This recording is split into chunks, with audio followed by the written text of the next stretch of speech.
Welcome back to The Explainer. I'm so glad you're here with us today. We are going to be unpacking a highly disturbing, incredibly complex puzzle straight out of Surat, Gujarat. We'll be looking at the timeline, the psychology, and the deeply chilling evidence of a crime that literally shocked an entire city. So grab your focus, because we are going to break down exactly how a seemingly ordinary domestic life devolved into a meticulously calculated tragedy. It started as a routine missing person report. 2 days later, it became one of Surat's most chilling murder investigations. Now, this is really the hook for everything we're looking at today. We hear about missing persons cases all the time, right? The initial police procedures are pretty standard, by the book, and frankly, super common. But in this specific case, the leap from a standard missing person inquiry to a truly macabre murder investigation happened at breakneck speed. It's a stark reminder of how everyday bureaucratic procedures can suddenly just rip the lid off a deep psychological abyss. We're going to piece this dark mystery together, step by step. Part 1. A routine missing person report. Okay, let's start right at the beginning. The setting is the Godhadara police station in Surat.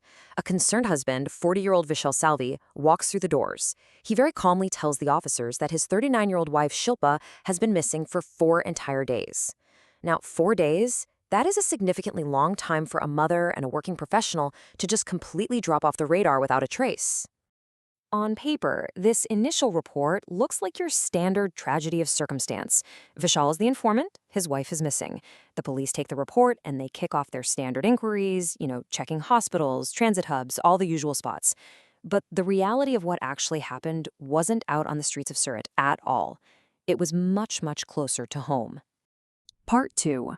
A marriage turned sour. Okay, let's dive into this because to really understand the crime, we have to look behind the closed doors of their marriage, which started back in 2010. They had 2 sons together, aged 13 and 8, and on the surface, completely normal family. But the foundation of this household was deeply fractured by immense friction. The dynamic here is stark. On one side, you've got Shilpa. She holds an MSc in food and nutrition. She's a working dietitian at the corporation-run Surat Municipal Institute of Medical Education and Research. Plus, she had just recently opened her very own clinic. Her career is absolutely on the rise. And on the other side, you have Vishal. He's a former diamond polisher who had been completely jobless for the past few years. So you have this highly educated, upwardly mobile wife and a husband facing long-term unemployment and stagnation. As you could imagine, this professional and financial imbalance bred some deep-seated insecurities. According to the police investigation, Vishal became entirely consumed by paranoia. He suspected Shilpa was having an affair, and the focal point of all this mistrust, her mobile phone. Whenever Shilpa would refuse to let him invade her privacy and check her phone, it sparked frequent, intense, and regular altercations. The psychological groundwork for a tragedy was basically being laid down, argument by argument. It really shows how an unchecked need for control can escalate into fatal violence. Part 3. The husband vanishes. So, just as the police are starting to ramp up their search for Shilpa, the story takes a wildly unexpected turn. Look at how rapidly this timeline compresses. April 20th is our anchor date. That's the day the crime actually occurs. 4 full days pass in silence before Vishal finally files the missing report. But then, just 2 days after walking into the police station, Vishal himself vanishes. He completely drops off the grid. And the sequence of events immediately catapults to the discovery of a note and subsequently a body.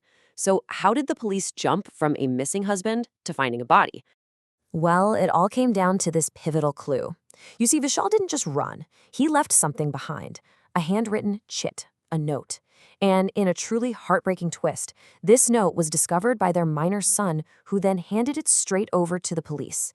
In an absolute instant, Vishal Salvi went from being a grieving, concerned husband reporting his wife missing to the primary suspect in a capital crime. Part 4. The confession note. To really grasp his chilling rationale, we have to look directly at the source material. These are the killer's exact words. The note begins with him trying to essentially frame a justification. He writes, "I wish to state that the initial days following my marriage were pleasant. However, just 3 years into the marriage, my wife began to undergo a change in behavior. From that point onwards, doubts began to arise regarding our marital relationship. I was ultimately driven by desperation and compelled to commit a crime." Notice how he immediately shifts the blame to her supposed behavioral changes? It's his way of rationalizing the ultimate act of violence. He then makes it unequivocally clear that he acted entirely alone. Listen to this. I alone am responsible for the crime I have committed. No other individual had any knowledge of this matter. I personally executed every step of this crime. This wasn't a crime of sudden blind passion where things just spiraled out of control and others got pulled into the mess. By his own admission, this was a solitary, highly calculated execution of a plan.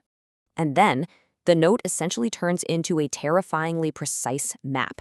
He provides the exact date, writing, "The evidence pertaining to the crime I committed on April 20, 2026 is located at my oldest place of residence."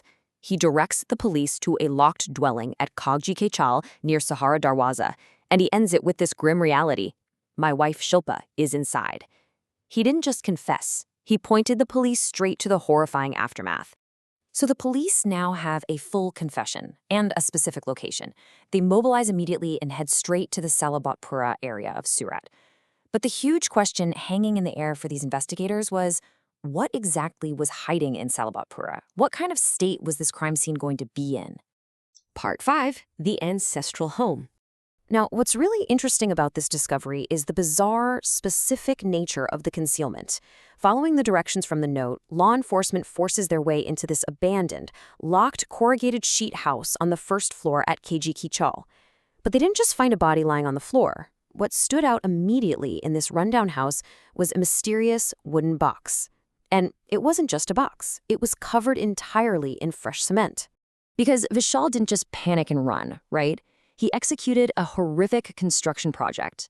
Step 1, he placed his wife's body inside that wooden box. Step 2, he covered the body completely with foam. And step 3, he sealed the entire structure with a mixture of fresh cement. Why go to all that trouble? Well, the police noted it was specifically designed to mask the odor of rotting flesh. He wanted to keep the neighbors completely unaware of the atrocity sitting just on the other side of the wall. When the police finally broke open that cement seal, they found Shilpa's body. And the initial medical examination actually confirmed the exact timeline established in the confession note.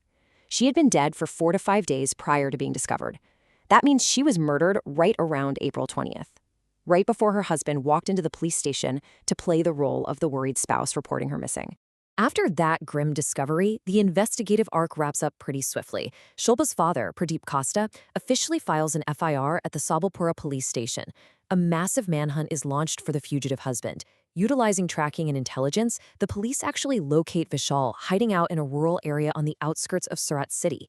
He's detained, and a formal murder case is registered against him by Surat DCP Kanan Desai's team. So, we've reached the end of the evidence today, and it really leaves us with a heavy, provocative question to consider. When a marriage is built on deep-seated insecurities, an imbalance of success, and profound paranoia, how easily can the facade of domestic normalcy hide a calculated killer? This wasn't some stranger hiding in an alleyway. This was a husband who sat down with his family, went to the police, and meticulously built a tomb of cement for his wife, all while presenting a perfectly normal mask to the outside world. It is a very dark reality that really forces us to look closely at the psychology of control and the devastating consequences of unchecked suspicion. Thank you so much for joining me on The Explainer today. Keep questioning, keep learning, and I'll catch you next time.